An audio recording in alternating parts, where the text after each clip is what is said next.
I'm back. It's Claire Davis for Mental Health Chats, and the topic, the series has been on men's mental health, and we've got Benny back. Hello, Benny. How are you going? Hey, Claire. How you going? I'm well.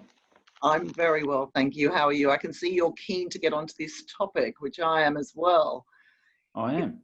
Yeah, it's been a lot bigger than I was expecting, Benny. Yeah. I sort of thought, yeah, let's talk about men's mental health because the suicide rates are a lot higher. You know, we'll have three guests, but so much has come out of this. I haven't stopped reading about this, and I'm so intrigued with what's come out of it. So, and I've sent you a few links, and we've been exchanging a few insights. So, what's been your take on this, Benny? Yeah. Well, firstly, you're right, Claire. It's a huge. When you start reading about men's mental health, it's huge. There's just so much stuff there, and lots of facts and figures. But I really enjoyed watching the chats that you did with Warren Davies and Rob Osman from Dudes and Dogs. I thought they were great.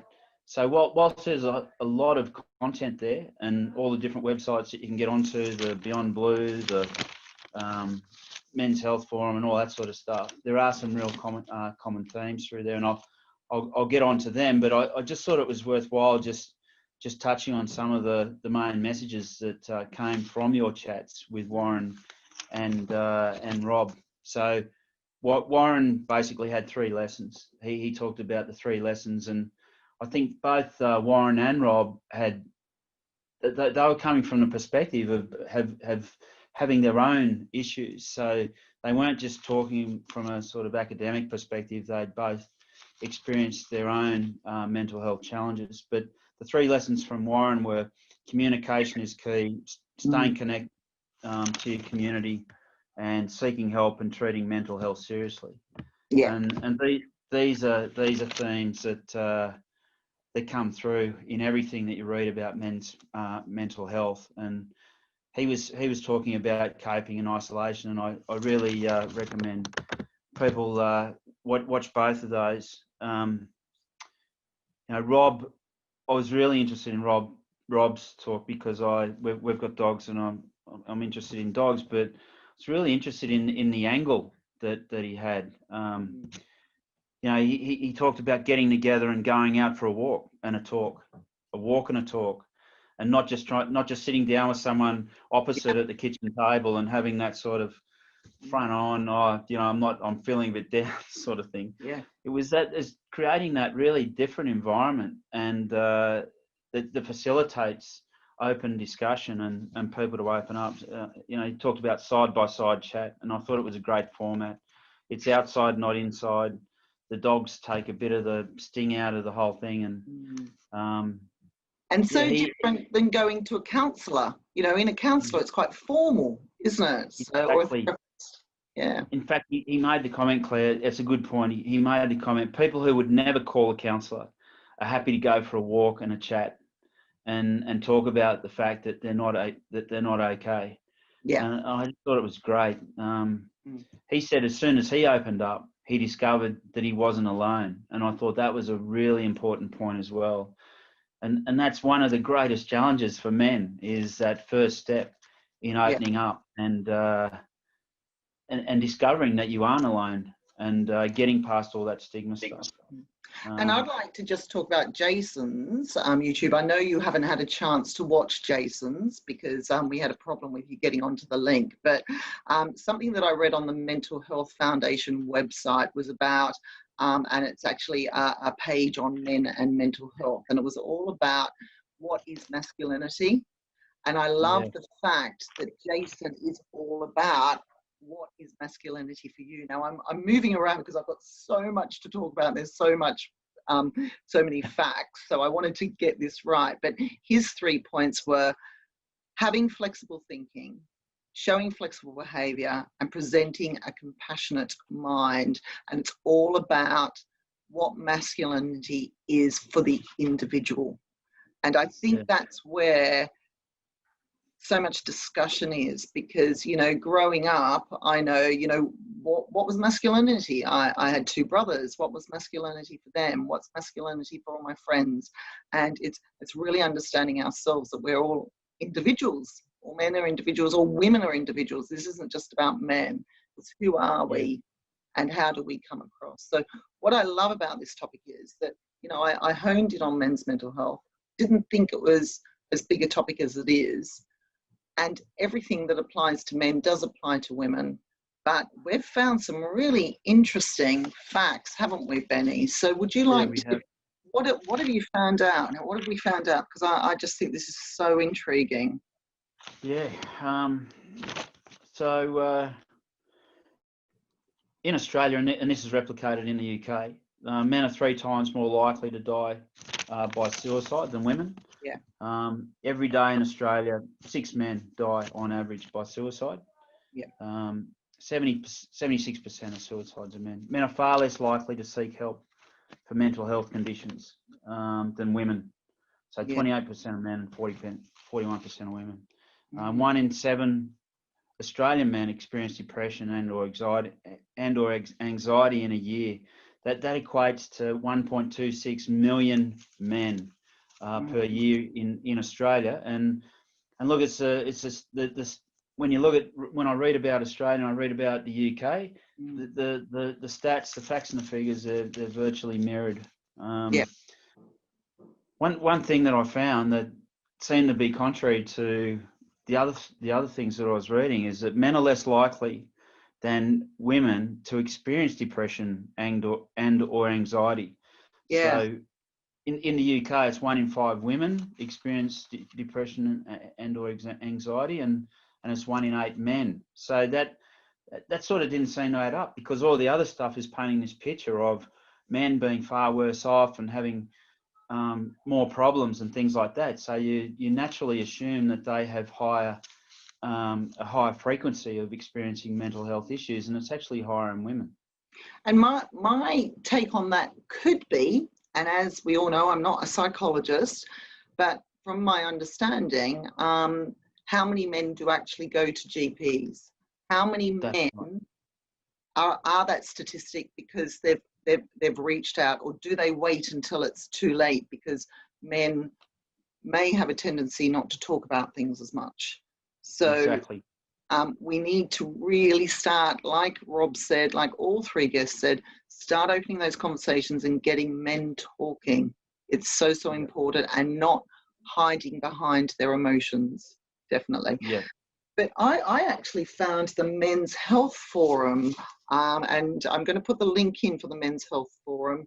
Some really, really interesting facts there, and you sort of sent me summarising it, so thank you for that. Yeah. So, do you want to go through those, or I've got them? I can quickly. Yeah.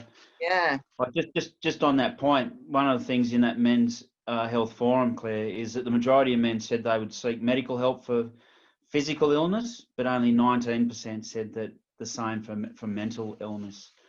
But the stats that you're sort of referring to, 3/4 of suicides are men, 73% of missing persons are men. 87% of rough sleepers are men. In the UK, men are 3 times more likely to become alcohol dependent. 2/3 of drug-related deaths are in men. Men make up 95% of the prison population, and 72% of prisoners suffer 2 or more mental disorders. Like, it's just crazy. Men have lower access to the support of friends and family. Men commit 86% of the violent crime, and they're twice as likely to be victims of violent crime. So when you're reading all these things as a male, this is really confronting. And I think, Claire, I think you also read about the boys. You know, boys perform less well than girls at all levels of education, and that puts a lot of pressure on them. And and that's starting from a young age. And I remember when my first career, if anyone knows me, was in teaching, and I went to a conference back in the 90s, and I remember sitting there, and this has stayed with me for so long because of my brothers, and now I've got 3 sons, and it was that We need to look after our boys at school. Our boys are being left behind. This is in the 90s. It's going to get worse. Look after the boys at the back of the room. And, you know, I was a secondary teacher, and if anyone taught with me who's out there, hello to all my fellow teachers. But as you know, I got on really well with all the 15, 16-year-old boys, because I just, you know, we just had this fun relationship. And it was a case of, we've got to notice them. We've got to, you know, so often, and I find it with my teenagers, we have a tendency as parents to put them down. Come on, buck up. Come on, do this. Come on, do that. You've got to be better at this. You've got to be better at that. And, you know, our talks on teens and youth. And I do feel that at times I'm harder on my boys. Just the natural instinct, not meaning to. And I'm finding that I'm trying to more and more compliment them instead of correcting them, complimenting them, because it starts from a young age, mental health concerns. So that's right. We need You're probably falling into that perception of masculinity. And I'm not doing it consciously. I'm doing it subconsciously. That's it. Yeah. It's a trap. You know, they're tough, they're resilient. The strength, the control, the reliance, and it is. So what are we going to take from this? What as a male, Benny, I've got lots of men in my life. What do you think that, you know, people could take away from this? Yeah, okay. So I think on the exposure and risk side of things for men, I jotted down 3 things. These come out in all the material that you read. These are the sort of 3 things on the exposure and risk side. Men are at much higher risk of serious injury or death than women from mental health disorders. Not dealing with it early and properly can be a really big deal.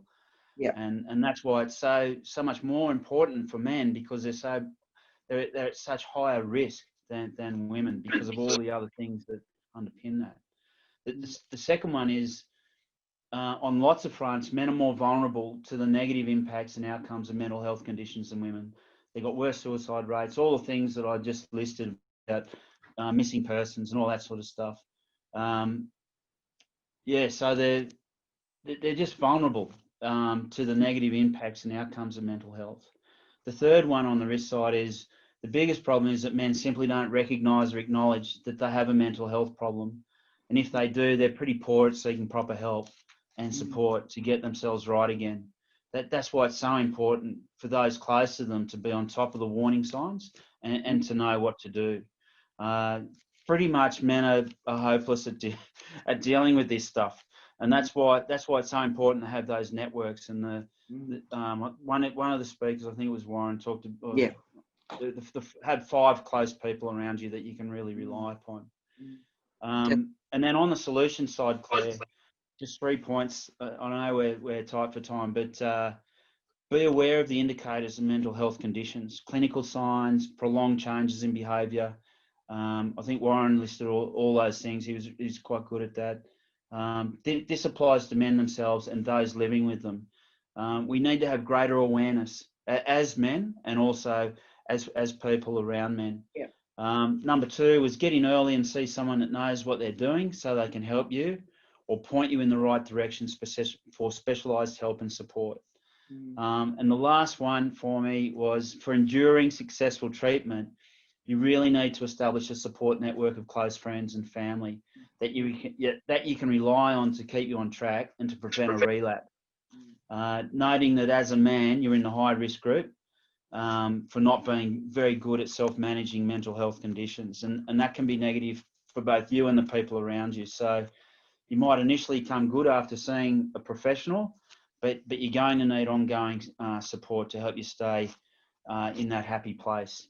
Definitely. So they were my take homes on this really massive topic, Claire. Thank you so much, Benny, for that. That's absolutely brilliant. And my biggest take home is, don't be ashamed to seek help. Just seek help, and we've got to look after our own mental health. So we need to understand that. So thank you very much. Massive, massive topic. And thank you to our 3 guests as well. And our next series is on bereavement. So the reason why I've decided to do bereavement is because of what's going on in the world with the higher death rate. And I've got a lovely lady who's going to start the topic called 𝗵𝗲𝗀𝗀𝗀𝗀, who's a good friend of mine. She's actually from Barcelona, and she's been nicknamed the death coach. She said, please stress I'm nicknamed the death coach. I don't market myself as that. And as we all know, the rates in Spain are very, very high, like they are across the whole of Europe. And she has had to conduct 9 virtual funerals since March. Wow. And she has been coaching a lot of people in the medical field on how to cope with how many deaths they're actually seeing. So it's going to be amazing to speak to Monica. So she's our next guest, and I've got 2 other brilliant guests after that. So thank you so much, Benny, for your input on that. Absolutely amazing topic on men's mental health. I think we've opened up a lot of eyes on this, and I look forward to seeing you in 4 weeks for our next up. Okay. Thanks, Claire. Take I care. look forward to it.